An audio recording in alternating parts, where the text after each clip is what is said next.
iz dana u dan, Muhammed je provao u pećini sam na brežuljku Hira, mislima predan.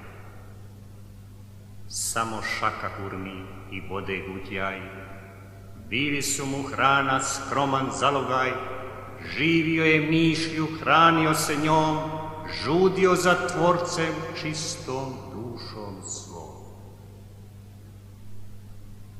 Na krilima misli, u čežnji da zna, dizao se do zvijezda gdje nur vječno sja, gdje počinje svemir, gdje prestaje kraj, gdje svjetovi plove, gdje je vječni sjaj.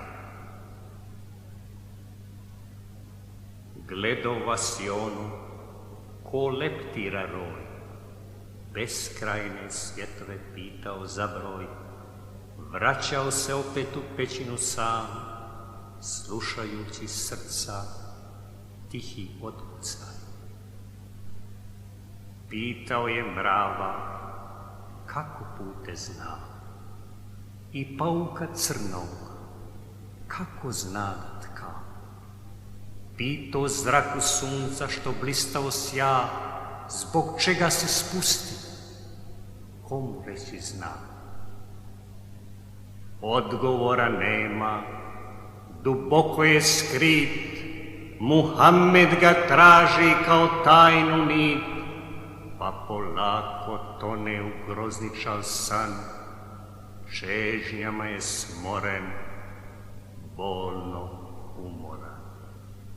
Tad najednom kroz san odjeknuše riječi, blage kao pjesma u pustinskoj noći. Muhammede, ikre! Ču se u taj čas.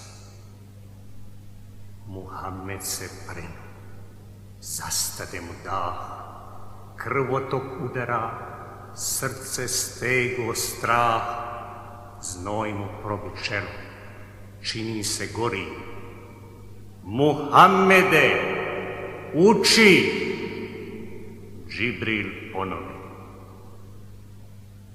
Ja učiti ne znam, prošaputa on, a Džibril će na to, ponavljaj za mnom.